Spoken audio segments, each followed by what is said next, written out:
Hello everyone, magandang araw at welcome po sa panibagong yugto ng aming buhay. For today's video, samahan niyo po muna kami na kukuha ng mga halaman na bigay ng nanay ni Big Boss, guys. So, ayan, nagpiprepare na nga po sila at syempre hindi rin to pahuhuli ang ating little boy na layasero, kaya sasama rin siya sa pagkuha. Ayan, aalis po sila nila nanay at si Big Boss. Tatlo nga lang po sila at ako lang ang taong bahay ngayon. So, ayan sila guys, nagpiprepare na sila. Medyo nagmamadali pa nga dyan si Yayam, guys, at talagang excited na siyang umalis.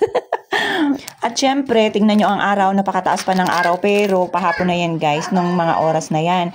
At ayan po, ito ang kanilang gagamitin, yung big bike ni Big Boss. So, itong sinanay, sabi ko, angkas na lang dyan para pansamantala, meron ding hahawak kay Yayam. Ang layo pala ni Yayam, nasa harap. Ayan guys, at mag-aalalay doon sa tricycle na paglalagyan ng mga halaman mamaya.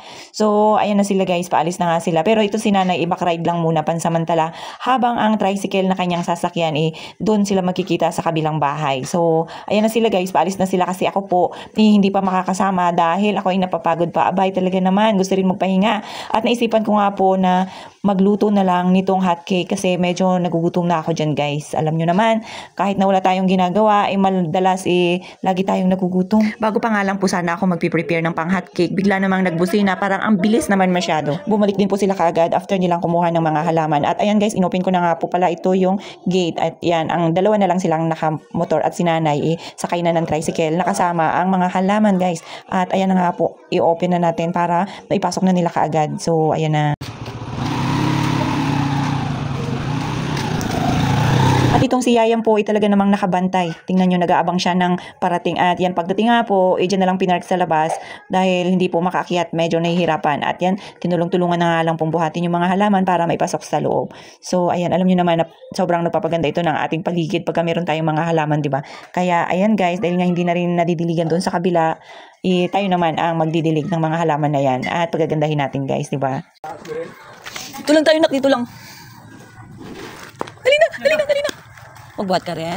Subsub dyan. Matulong din.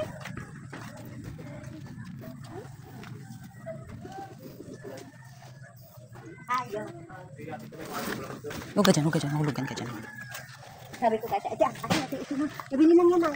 Ha? Sabi niya, yan lang yan. Huwag ka dyan. Oh, yan na si Kuya. Oh, hala. Maputik. Dirty. Million daw ito. Million lang. Oh. Ano ito? Million. At ito nga guys, kahit na super maghapon ng uminit, may naiwan pa rin talaga sa maputik na daan. Kaya ayan, tingnan nyo nga po, iwas-iwas na lang pagka dumadaan kami dyan. Bunga na nga. Parang nililipat mo na yung ano na yan, kaharian ni Gloria dito sa ano.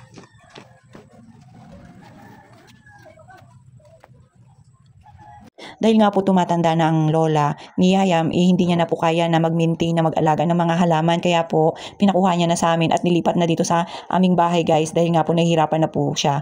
Madalas po kasi masakit na raw po yung binte, yung tuhod, kaya ganun.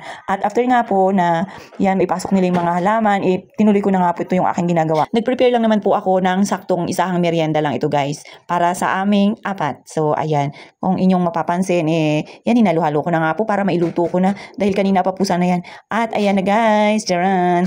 Yan, para makakain na tayo.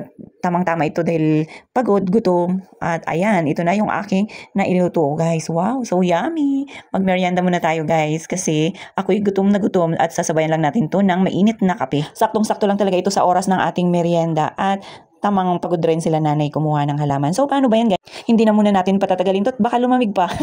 Maganda rin talaga yung meron tayong stock na lulutuin dito sa bahay para pagkakailangan natin at tayong gutom, nandyan lang. Diba? At ito nga yung last kong nailuto na hotcake, napakalaki.